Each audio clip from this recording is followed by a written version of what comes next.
I'm Allison Canody. I'm the Director of Forest Health and Monitoring with the Maine Forest Service. And I want to welcome you to the Municipal EAB update meeting.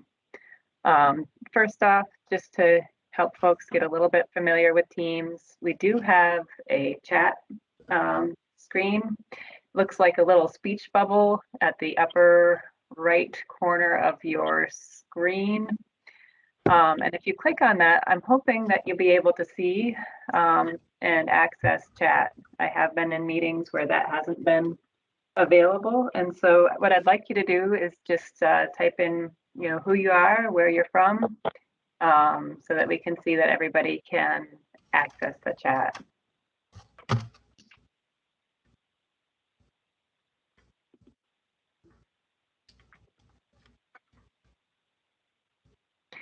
And hopefully some folks that aren't part of state government can access it and spell better than I do.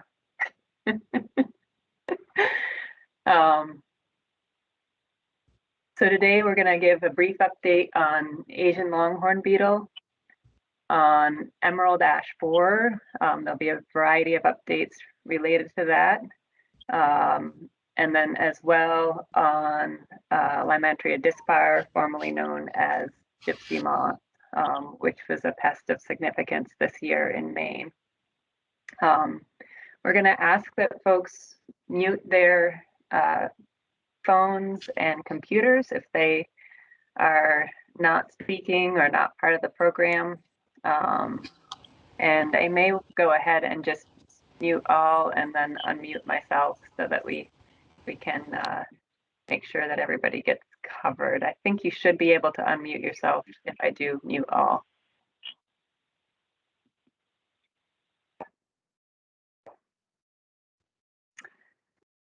So I guess people on phones, sometimes it's hard to figure out, and for some people they can do *6 and that unmutes. Okay. And mutes. So if folks didn't hear that on phones, you should be able to do *6 to get back from being muted. Because I think I can't unmute all once I mute all. So apologies for that. I guess with that, I'm going to go right into an update on Asian longhorn beetle. And so bear with me while I switch out from sharing the agenda and hopefully go into sharing my presentation on Asian longhorn beetle. Oops. I'm on the last page of it. So are folks seeing that presentation on Asian longhorn beetle? Yes. All right, great. So I just wanted to include this in the update this month because it is tree check month, the month of August. We're in the last 2 days of that. And the reason that recognition came up is that Asian longhorn beetle August in this region kind of came out of the Asian longhorn beetle infestation in Worcester, Massachusetts, which was actually in August of 2008 due to a report from a concerned citizen. And that's kind of what I wanted to highlight with Asian longhorn beetle is that what we really need for help in recognizing Asian longhorn beetle, if it were to become established in Maine, is help in getting the public to be able to recognize the pest and know where to report it. Because most of the reports of Asian longhorn beetle actually come from citizens outside of the forest health or forestry or agriculture professions. They actually come from members of the public. So to start, Asian longhorn beetle has not been found in Maine. We do have a website that's maintained by the CAPS coordinator for the state. That is at maine.gov/ALB. So that's in Gary's program. It's a collaborative website with the DACF throughout the DACF department. And it has a reporting function on that page. So it's a really easy to remember URL, maine.gov/ALB. And folks can upload photos and report their observations there. Just a really brief highlight of what's going on with Asian longhorn beetle in the country. Right now, there are active infestations known most close by in Massachusetts, but also in New York, where it was first detected in 1996, as well as in Ohio and South Carolina, with South Carolina being the most recent detection, and a detection that's presenting a lot of challenges, both with the life cycle of the insect there and also with the habitats that it's found in and some of the other megafauna in the area, including things like snakes and alligators. There have been several areas where Asian longhorn beetle has been eradicated, and that's why it really is important to get the public aware and get those reports coming in, regardless of whether they're Asian longhorn beetle or something else that folks think might be Asian longhorn beetle, because eradication is possible, and it's really the goal with this pest. So this map shows you some of those places, both where I covered before, where Asian longhorn beetle is active, and also where Asian longhorn beetle has been eradicated.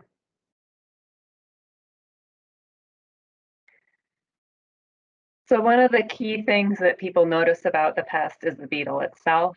It is a large, shiny black and white beetle. It is a longhorn beetle. We have a lot of native longhorn beetles in the state as well. But what we really focus on in trying to get folks to engage is that it is large and it's shiny with black with bold white markings, has really long antennae. Talk about, that it's about the size of a paper clip as far as its length. The blue tinge on its legs may or may not be there when they see the actual beetle. We used to talk a lot about this area. Well, I guess you probably can't see my pointer because I'm not sharing my screen. We used to talk a lot about the scutellum not being white, which is the area, it would be right behind the neck of the beetle between the two wing covers. But there are other longhorn beetles of Asian origin that have that white scutellum. So we've moved away from talking about that. This shows some of our other native insects that are sometimes mistaken for Asian longhorn beetle. They include things like, oh, you do see my pointer. Thanks, Gary. They do include things like the northeastern sawyer, which is a longhorn beetle, but also insects in other groups like this idolater, which is a predatory beetle on longhorn beetles, so wood borers. So it is something that you might find near declining trees. And even the Western conifer seed bug, which most of us are familiar with as a fall guest in our homes. Another thing that folks often notice are the exit holes that the beetles create as they exit the tree as adults. A lot of times they think that somebody's been shooting at the trees or otherwise vandalizing them. So they create these perfectly round exit holes as they emerge from the trees. And you can see above that exit hole is an oviposition niche where the eggs would have been laid.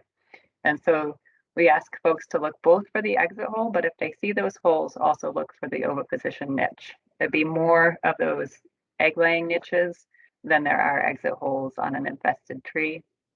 And this other image I just include because if you're doing storm cleanup around a city or town and you have trees that are infested with Asian longhorn beetle, you might notice extensive galleries in the areas where the trees broke off because Asian longhorn beetle does cause quite a bit of structural damage when it's feeding as a larva. Just some more images of the type of damage you can expect with Asian longhorn beetle, things like areas of missing bark, tunnels into the heartwood of the tree, and those exit holes, they're perfectly round, about the same diameter as of a pencil, just a little bit bigger. And I guess the key message is if you think you found Asian longhorn beetle or signs of infestations, record where it was seen, try to capture the insect and freeze it if it is an insect that you're seeing. Take digital pictures of the insect or the tree damage, and then probably most importantly, report it, even if you can't do those other things. So that's what I have on Asian longhorn beetle. Does anybody have any questions about that?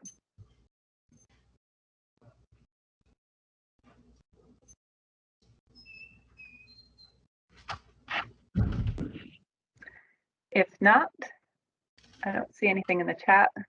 Then we can continue with the agenda with emerald ash borer updates, starting with Mike Parisio providing a purple trap survey update, followed by Colleen Tierling with trap tree and biocontrol, Gary Fish with a quarantine update, and then Mike Parisio again about the emerald ash borer flight season, BMP's emergency order, and the quarantine. So I'm going to let each of you speakers introduce yourselves as you go.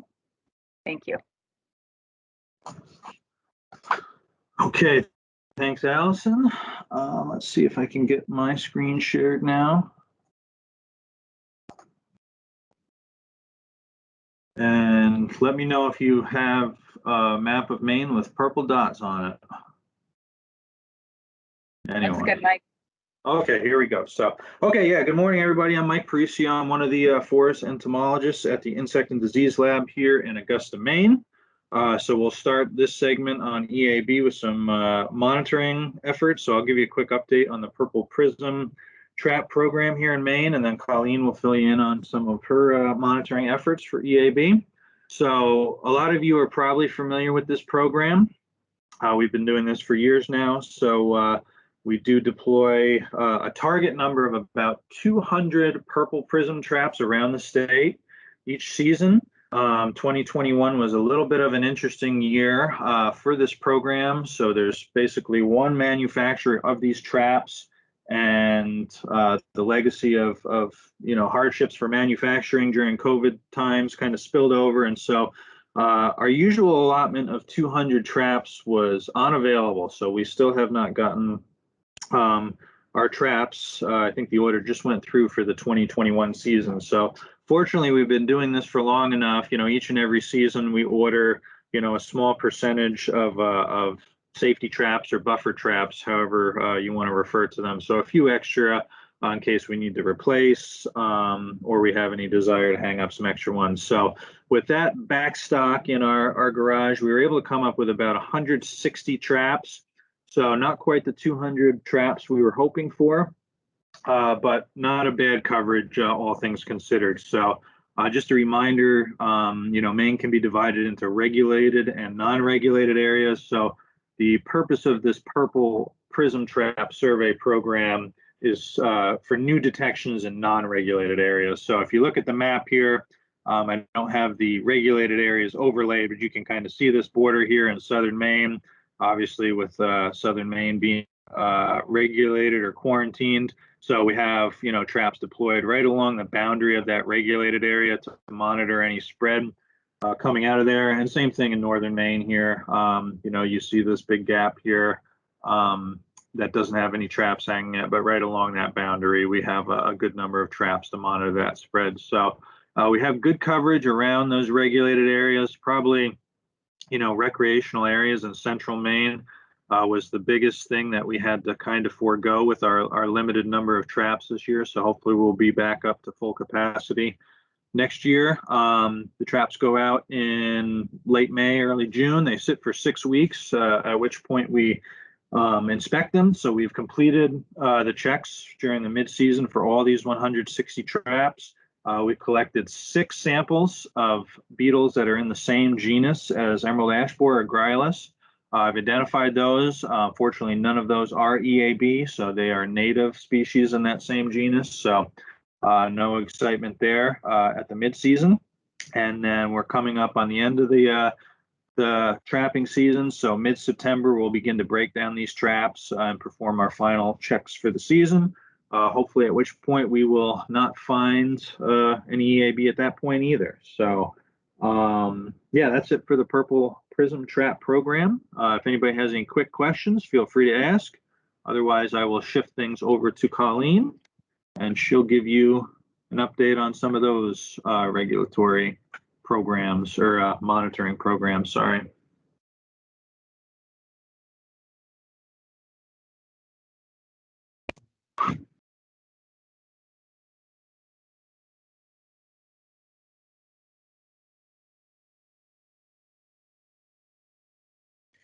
Okay, so trying to share my screen and I'm not sure if that's coming through. Can you guys see the map? I Yeah, think, Mike, you may need to, oh wait, no, that's yours. Never mind, Colleen. Okay, yeah. So this is just talking about, I'm going to talk a little bit about biological control. First, so this is a map of where we are doing biological control this year. We are not releasing any biological control agents up north because the two sites that we had up north are finished. So that means that we have released all that they are going to give us. So we are releasing down south here. This is our first full year of releasing all 3 biocontrol agents. We've got 8 sites. We will be doing these sites for releasing next year as well as this year. Next year, we also may be able to have new biological control sites added if we have any that qualify. So what we need to qualify is this site has to have plenty of ash, preferably about 25% or so ash. Needs to be about the official word is we're supposed to have 40 acres of ash. We don't usually get that much in Maine, but so it can be smaller areas of ash so long as they are interconnected with each other. So we've even had some that are only just a couple of acres in size, but there is connectivity with other ash in the area.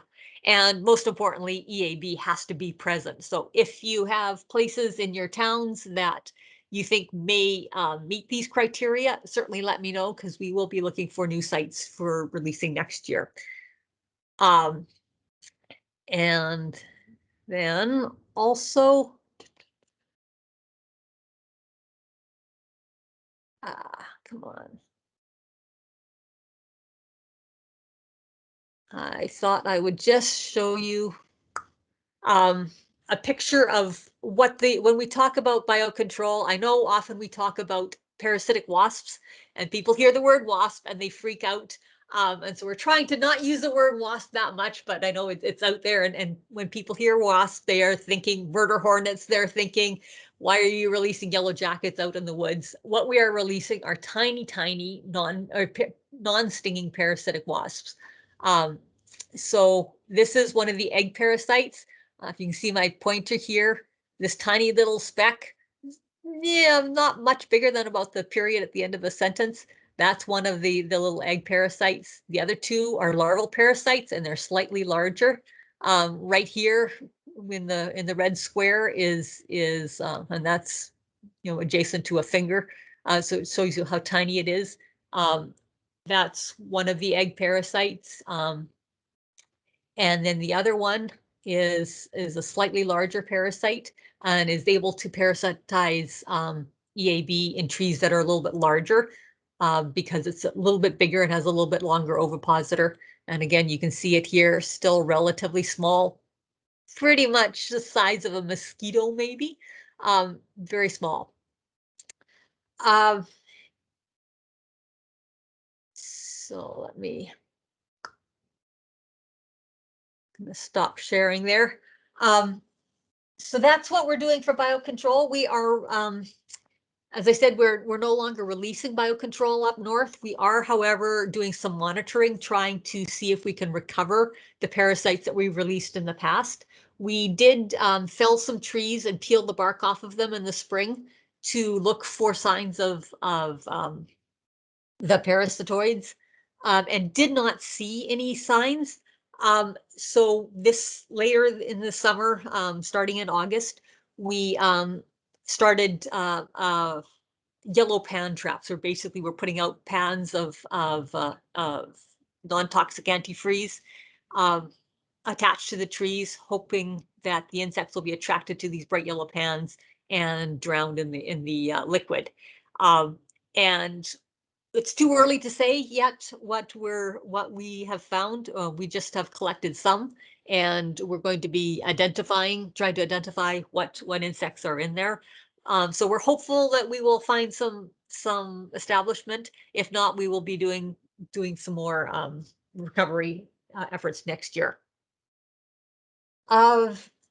Then the other thing I wanted to mention was some of the other methods of monitoring that we are doing.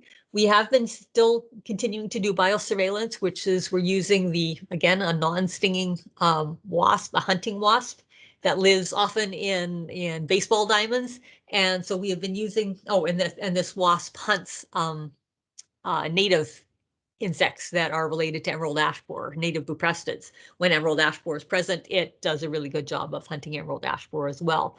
So far this year, in the areas that we have monitored our colonies of this Cerceris fumipennis, we've been monitoring colonies outside of the known area of infestation, so outside the quarantine area, and then sort of on the perimeter of the quarantine area where we don't know that we found the EAB. And so far we have not found an EAB yet. Trap trees are our other big monitoring method, big survey method. This year we have somewhat over 50 trap trees throughout the state. A lot of them up north, a lot of through the center part of the state, and then others that are down near the quarantine area or outside the quarantine area down south. We've been mainly trying to focus our trap trees outside of the generally infested area. So in the non-regulated area and on the edges of the regulated areas. We will be cutting the trees down and peeling them in October and November. In past years, in the before times, we had log peeling workshops and we invited all of our landowners and volunteers and people who were involved in this program to come in and peel with us. Last year, because of COVID, we just had people drop off the trees primarily, and we peeled them ourselves outdoors. We're not entirely sure what's going to happen this year. We do know that our log peeling sessions will be outdoors. Whether or not we invite the public or landowners to participate will depend a little bit more on what the situation is as we get closer in October and November. But at this point, we plan on having log peeling sessions on Mount Desert Island and Acadia National Park, up in Old Town, in Augusta, probably in the parking lot of our lab, in Gray at one of the forest ranger stations, and up in Stockholm. We definitely will be sure that any trees that come in from inside the regulated areas will be peeled inside the regulated areas. And we will be sending out information to everybody who has participated. If you are on this call and you do have a girdle trap tree and did not fill out a form, there was an online form that we asked people to fill out. Be sure you email me just to be sure that we get you involved and send out an email to you as we finalize the timing and the locations of where we'd ask you to bring in your trap trees.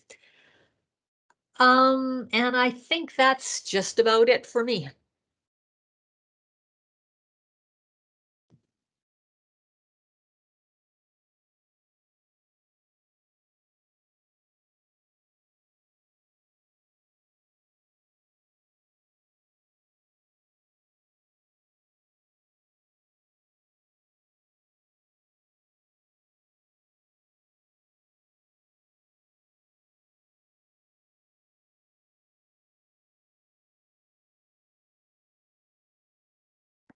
Allison, if you're talking, you're muted.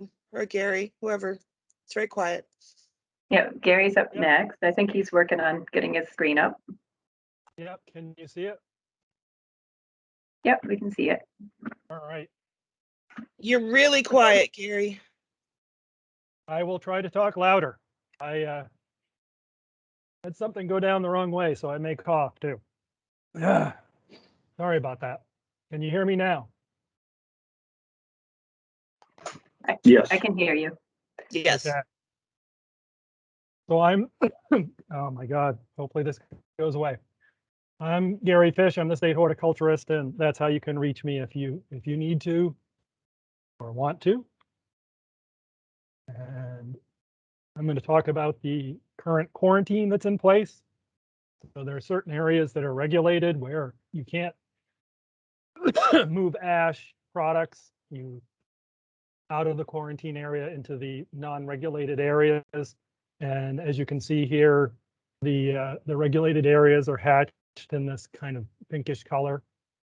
And it includes all of York County, all of Cumberland County, and the southern towns of Oxford, from Freiburg, Harrison down to Baldwin. Boy, sorry. Down to Porter, Hiram, Brownfield, and Freiburg and Denmark. And the most recent fines for EAB, there were 9 new towns that were added over the last year or so. Bridgeton is the recent one, and Mike's going to talk after me about some new changes in regulated areas. Right now, these are the quarantine areas in southern Maine, and to change the quarantine requires going through the full rulemaking process, so we can't really change it every time we find a new fine that's close to the border of the quarantine. Then there's also the quarantine in Aroostook County that was recently expanded to towns to the west of the initial quarantine that was there in Allagash, St. Francis, and St. John Plantation. And then also 3 towns were added to the southern part down here, New Sweden, Connor Township, and Caswell, because of a fine that was getting fairly close in Van Buren. And we try to have an extra town buffer everywhere. The towns over on this side were added to help facilitate the movement of firewood for a lot of people that really depend on that up in that area. And they were getting their firewood from Madawaska, Frenchville, and Fort Kent. So we added those towns to make it a little bit easier to move the firewood into those areas. The other thing that was added in the current change in the quarantine is what we call an exterior quarantine. So we are also, putting unaware as all the other states that have infestations and not allowing ash products or ash nursery trees moving in from any of those states that have infested areas or counties that are infested. And then also the provinces or the parts of the provinces that are infested in Canada as well. So those are all regulated areas as well. And just to finish up on some of the things that we've done recently, we do have our Don't Move Firewood campaign that's been going on for many years. And that's in regarding to both Asian longhorn beetle, emerald ash borer, many other insects and diseases that can come in on firewood. And it's, required by an emergency order of the Maine Forest Service. And you may have seen these signs up already that are at the borders. And they, basically alerting people that transporting firewood into Maine is banned. We're adding this one here to a number of rest stops and major places where people go to visitor centers along the turnpike, as well as the other major roads and other rest stops, and also in public land camping areas. And I apologize for whatever happened to my voice here, but if you need to reach me, you can, and I'd be happy to take any questions.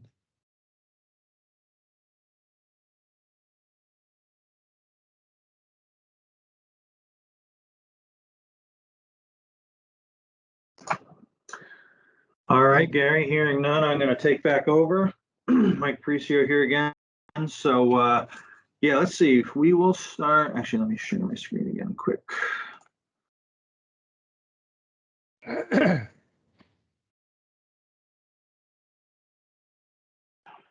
Okay, so real quick, I'll start with some reminders about some seasonal changes that are coming up from a regulatory standpoint. So based on the biology of emerald ash borer, for regulatory purposes, we put distinct bounds on the beginning and the end of what we consider the active flight seasons. So this is basically the period of time when adult beetles can be emerging from infested wood products, and then obviously disperse to infest new areas and new forests. So October 1st will be the end of the 2021 regulatory flight season. So it should not mean really any changes for anybody, unless I'm not sure who's on the line, unless you're an active compliance agreement holder. So basically during the winter months, beginning in October, we allow for additional movements of regulated items. So a lot of people think our goal is to, eliminate movement of ash altogether. Not really. It's basically to facilitate the safe movement of, potentially infested or other ash products, if necessary during the appropriate times of the year. So regardless of the time of the year, we still have this best management practices document that we're hoping folks can follow. And I'm going to put a bunch of links in the chat box here, so hopefully folks can see those. So that top link there, you will see our BMPs. So there hasn't been changes to this document, and I'm not going to go through it specifically word for word for the interest of time, but I just want to remind people that this exists. So, this is especially true even if you're in a regulated area, and I think a lot of people on the call are from that regulated area in southern Maine. So, we'll look at some maps, and you can see kind of the trajectory of how EAB is spreading across the state. And you'll notice that those regulated areas are the ones that are certainly filling in faster than the non-regulated areas, obviously, without new finds yet. But, part of that is due to, building populations of emerald ash borer in those regulated areas and natural spread. But there's probably an element, too, where, people tend to, drop their guard and do things they shouldn't necessarily, when it comes to unnecessary movement of wood products, and especially in this case, ash material that might be infested with EAB. So let me get my other window back. Okay, so let's see.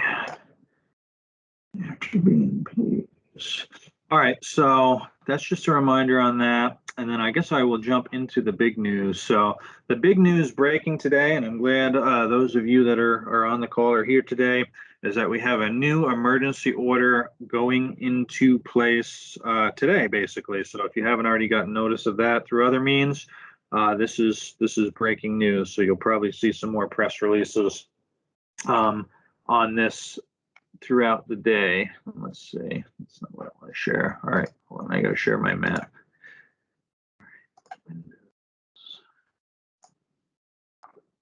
Okay, there we go. So, okay, so this is what our new map looks like. All right, anyways, you heard Gary mention the detection in Bridgeton, Maine earlier this year. So that was detected not through purple prism trap, but on the ground. So you can see here in pink the previous boundary, and this is still the current boundary of the official quarantine area.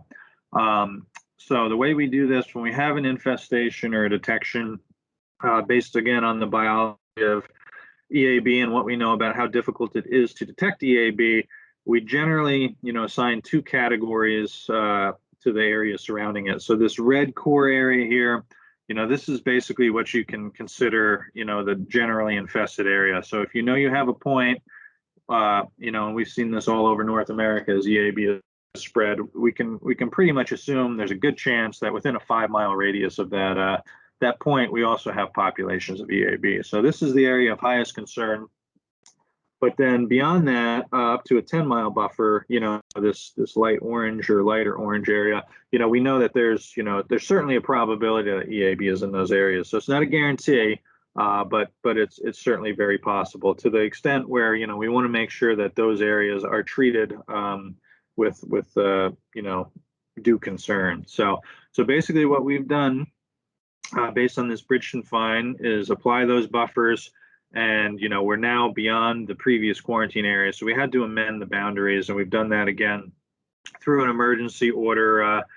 And we'll be going through the process again, like Gary said, changes to the quarantine can be confusing and they're not always beneficial. So we just want to make sure we do this as necessary, but also, you know, at the appropriate time. So not necessarily making major changes constantly that folks can't keep up with. So you should be able to see here pretty visibly on the map that the names of the new towns that are included in that emergency order. There you have them.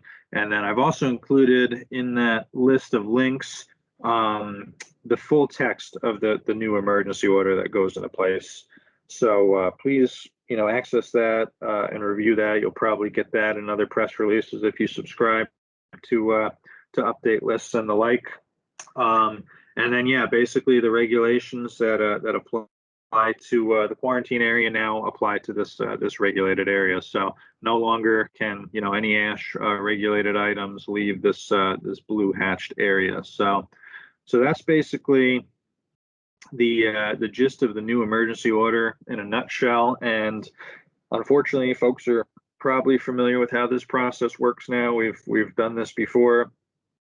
And, you know, it'll be a matter of time until this new emergency order is folded into the formal quarantine area. We're going to see, you know, we certainly have a lot of information that may be coming our way with the ending of the purple prism trap survey season, as well as, you know, all the processing of girdled trap trees and the like. So we're going to wait until we have a good handle on our final, you know, seasonal detections here in southern Maine to see if we have to make any additional changes to that boundary before adding it to the formal quarantine zone. So that's that. And I imagine folks might have some questions on that. So feel free to go ahead and ask.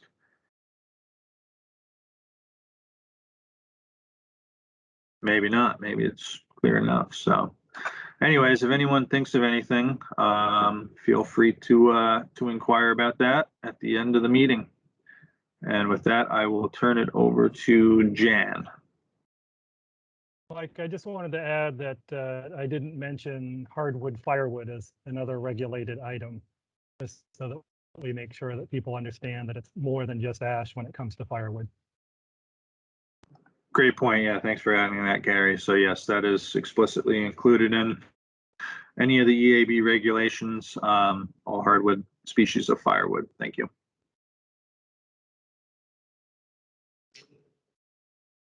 Okay, for folks who do not know me, I'm Jan Santerre. I'm the Urban and Community Forestry Program Coordinator at the Maine Forest Service, otherwise known as Project Canopy. And what I'm going to provide an update on is the Maine Forest Service received last year a relatively small grant for doing some EAB planning in municipalities, specifically in the southern part of the quarantined area. So I'm going to provide a little update on how that is going and how that grant could potentially help some of the communities that are on the call. First off, to follow the updates from others about the monitoring efforts, part of this grant is to also continue monitoring utilizing one additional tool, and that's the green funnel traps. You may have seen a few of these around. We do have a number of different types of traps that are funnel shaped. So what we've done with the green funnel traps, because they're a little bit higher maintenance, we have engaged with a number of volunteers throughout this area to monitor those traps and collect the samples every 2 weeks. So we've got some outstanding folks. Some of those folks are on the call here today. And we have roughly a dozen of those traps scattered throughout the towns within the quarantine area where we haven't previously detected EAB, as well as along the border and a few other places. For instance, we've got a couple in Portland, including some out on the islands in Casco Bay, Buxton, Gorham, a couple up in Lovell, Harrison, Lewiston, Auburn, Bridgeton, and Augusta. And so far, we are not necessarily getting all of the samples in every 2 weeks, but a few people have sent those samples in right away. One of those that came in from Buxton within 1 day had an EAB that was detected in it.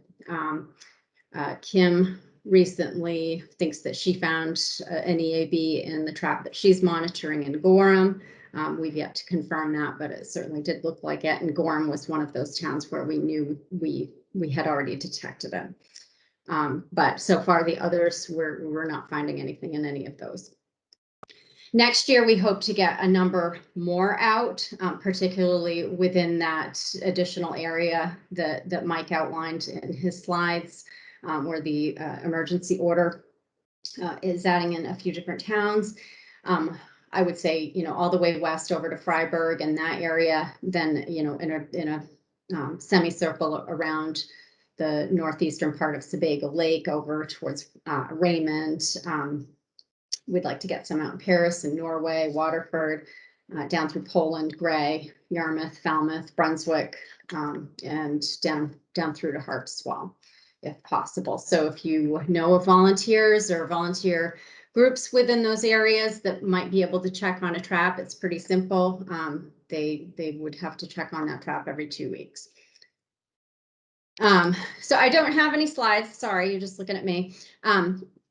Now into a little bit more in depth with the grant. Again, this grant is assisting with planning for communities. Specifically right now, we're working with the city of Portland in looking at the existing street tree inventory and updating the condition ratings for the ash trees that have been identified in their inventory, or at least doing some ground truthing because that inventory is a few years old. And then we are subsequently working with the city of Portland and developing a plan for treatment, removal, replanting, and utilization of those ash trees within the public purview. Additional communities can access this funding, preferably, if you want to let me know that you're interested in doing inventory or doing planning for responding to Emerald Ash Borer, let me know. And those grants would come through our normal Project Canopy grant cycle, which we will start advertising this winter, and those grants would be available in the spring of next year. And then I will add that just one last piece, and actually the majority of the funding through this grant is actually for working with towns to treat significant ash trees that hopefully will extend the life of in the wake of EAB, as well as for replanting those trees that are lost.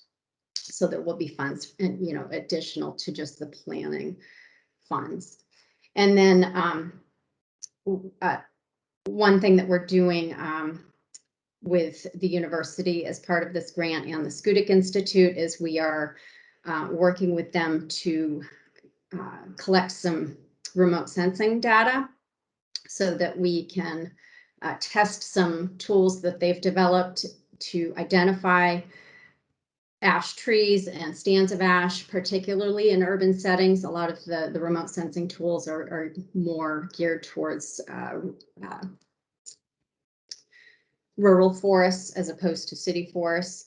So hoping that this will work to identify ash and will help to inform the planning process, as well as to help inform finding areas where we might be able to do some of those biocontrol releases.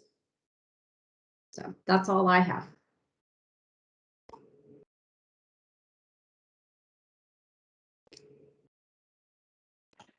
And again, feel free to ask questions. Feel free to type them in the chat or save them to the end. I think we're going to probably have a fair amount of time at the end to ask questions. Yeah, I just wanted to let folks know that we are coming to the close of the EAB, or Emerald Ash Borer part of the program. So obviously you can ask any questions at the end, but if you wanted to touch on anything specific to Emerald Ash Borer, this is a good time to do that. And if not, then Mike Parisio will follow with an update on Lymantria dispar.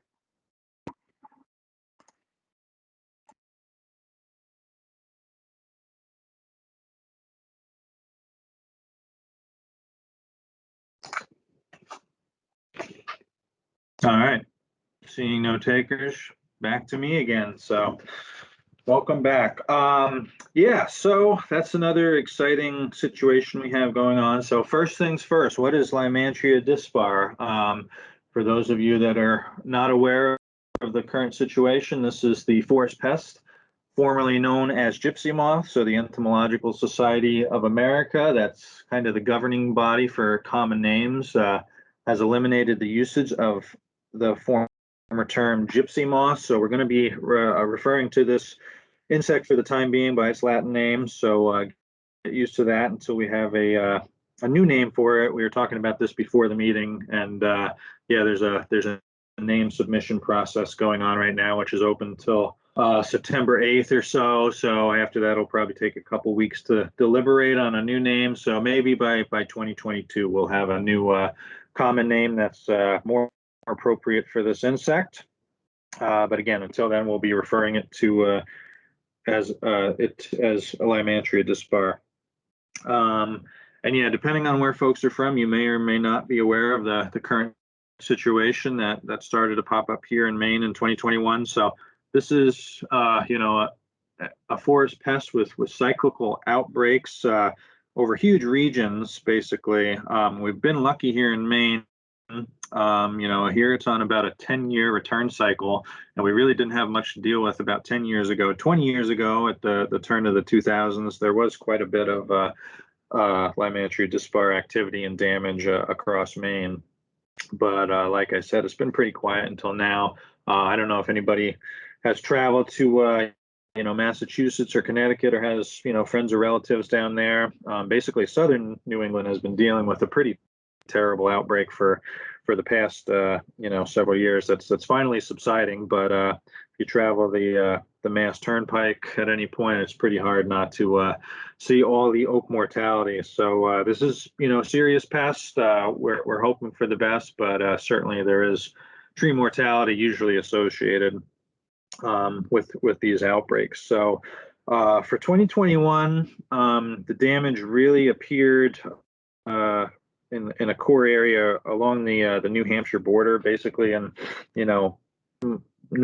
northern Cumberland County, southern Oxford, basically from like Brownfield to the Bethel area. So we do perform annual monitoring on a limited basis of egg masses. It's kind of a population gauge, so we keep an eye on certain spots that tend to have higher populations. So after monitoring those last year, we really didn't have any good indication of just how large the populations would get so quickly here in 2021. So despite some monitoring efforts, this did kind of pop up as a surprise. But we did solicit some reports for egg masses last year, so we knew about some that might be coming. But yeah, like I said, the core area there is really on the New Hampshire border, and there's a couple other areas, Jay and Canton were kind of a hot spot as well, and other places along the Highway 2 corridor, and then some other ones further out. So places like Millinocket, further up north, actually saw some damage. And yeah, now that folks are aware of the situation, we're getting more and more reports. So we were talking about a situation in Passadumkeag, and we've got some egg masses in Presque Isle, this year, which is kind of a newer thing. So populations are truly elevated, probably statewide, and it'll kind of remain to be seen how this shakes out. So here in 2021 alone, from our aerial survey, we know that we had pretty much about 55,000 acres of visible defoliation damage. Again, we probably did not capture all of it statewide, because that's pretty near impossible to do. But in those core areas, it amounted to about 55,000 acres, and we might actually have some additions to that we've recently surveyed, but that haven't been processed. And then, yeah, like I mentioned, this is part of a regional outbreak. So talking to our neighbors in New Hampshire, and if anybody popped across the border, you can certainly see that the damage extends there. New Hampshire's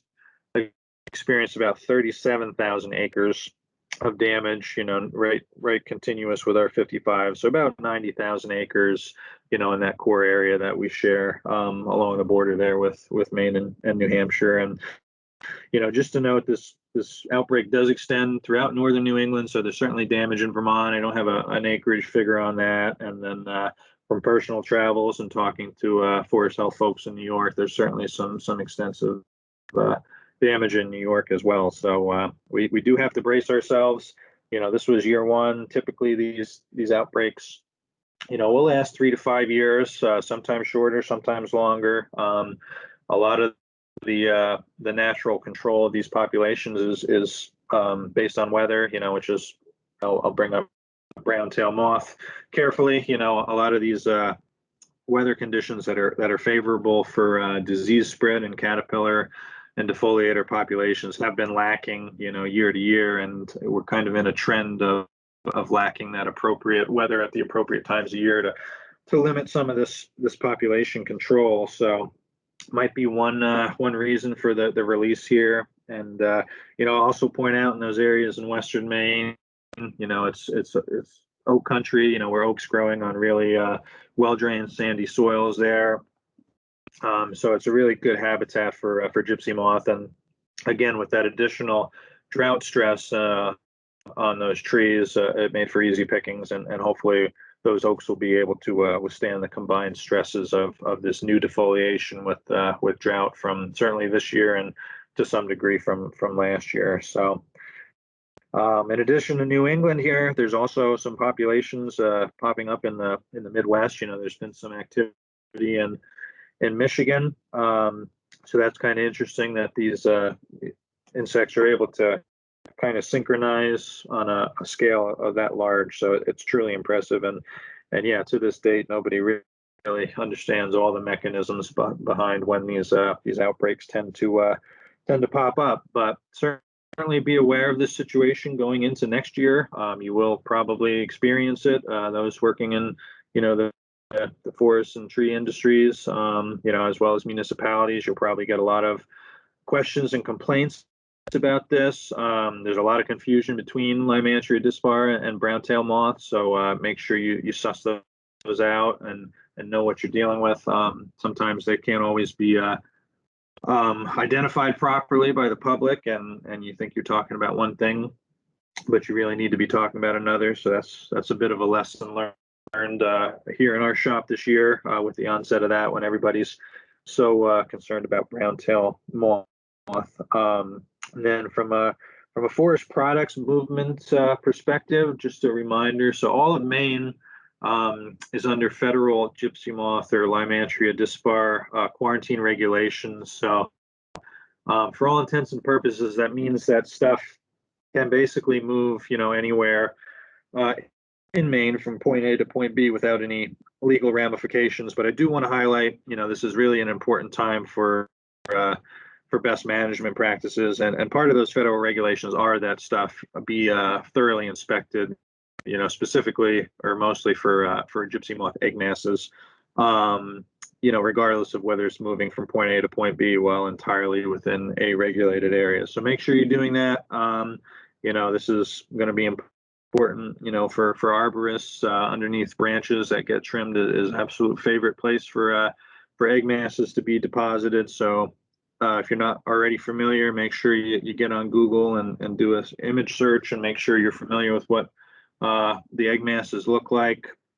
They can be used for a variety of things, not only knowing if it's going to be in an area, but some population estimates and stuff like that to know what kind of situation you might be heading into. And yeah, just make sure things are inspected and it doesn't just fall back to forest products. These insects are notorious for laying egg masses on man-made objects. So, things like trailers and RVs and this, that, and the other thing that may move from point A to point B and spend the winter and then, be in a new area when the eggs are hatching next spring. So just something to be very wary of. And yeah, it's a good time to educate yourself about while things are a little bit calm, because there probably will be a lot more activity in 2022. So with that, I'll stop rambling and then take any questions on Lymantria dispar, or if anybody wants to circle back to EAB. I think that's the end of the agenda,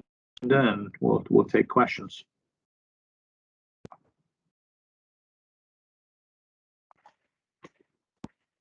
Hey, Mike, one of the things that you had mentioned is that you would put some links in the chat, and I don't see those.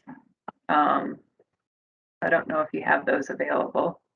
I sent them in there and they're Did appearing you? on my screens. Yeah. So it's just related to EAB. So I have a link for the BMP document, the general webpage for the emergency order, and then the full text. So is anybody seeing those? Gary doesn't see them. No, I don't see them. I can see them. You just have to scroll up in the chat a little ways. Huh. All right, I'm gonna Nope, I'm gonna never send mind. it. Never I'm mind, gonna it's something else.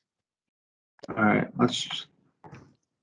Yeah, Oh, go I ahead never and clicked. post I again. never Mike. clicked send. It just populated the chat box. Very sorry for that. So I just sent it, and Yeah. hopefully it's populated now. And I apologize for telling people to follow along we see with 'em now. Ghost Link. Sorry. That's not a problem. Well, thanks to all the presenters today. And if anybody has any questions, we'll hang on for just a minute and see if we get any questions coming in. And appreciate you all taking the time to be with us today.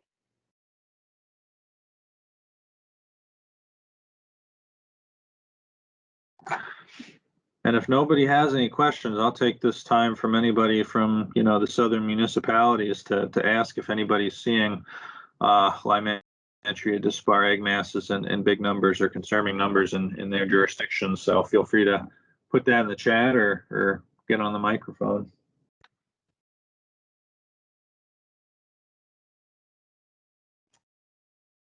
I know anecdotally, Mike, some of my green funnel traps that are the collections, they've said they're not finding any EAB, but they're loaded with gypsy moth. This was a bit earlier in the season. Yeah, that's a common occurrence. All our stuff is probably to some tiny degree tainted with Lyme dispar pheromones. So they lay egg masses on our traps a lot, and our purple traps are usually covered in male moths. So yeah, that's good to know. And I will just mention, we have had, as Mike had mentioned, we have some pockets of defoliation in other areas of the state. And just an example, in Passadumkeag, we have a camp owner who spent this past weekend scraping egg masses outside their camp, and they filled up a 5-gallon bucket. And they said that they have another 5-gallon bucket to go, probably.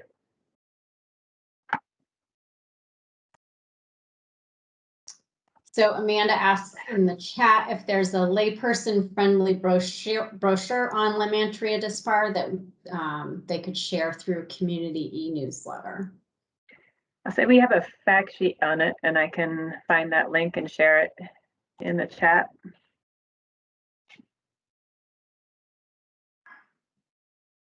I can send that to Amanda too. We probably also have some physical, brochure documents if anybody's interested. I'm happy to put anything in the mail if there's a good, central spot to display those or something. Just let me know. Mike, do you think we're going to see a lot of crossover in the areas where we're, we had heavy infestations of brown-tailed moth last year in the central Maine area, and then the Lymantria and the western part of the state? Do you think we're going to see more crossover? Fortunately, for the time being, there's not. The brown-tail population is kind of south of that core area for Lymantria dispar. The interesting thing will be, because of their phenology, brown-tail's feeding a lot earlier than Lymantria dispar. So I do know of a couple situations, like in Fry Mountain Wildlife Management Area. Was that last year or 2 years ago? There was coexisting populations, so they did a lot of damage. But my hope would be that anything defoliated by brown-tail moth would really be not very suitable for Lymantria dispar by the time they're growing and stuff, and so they might regulate them in that way. But anything's possible. I mean, especially with brown-tail moth expanding, inward to areas that are, commonly subject to these Lymantria dispar outbreaks. It would be an interesting thing to see, and I imagine that would be an interesting thing for a university study to see those interactions. But yeah, at this point in time, there's nothing. I don't have any great observations on that except that one case where they were in the same stand. So I hope to not see that much more, but could be. And then yeah, Allison's saying that J area could potentially be a spot. So yeah, so I guess we'll see, but anything's possible.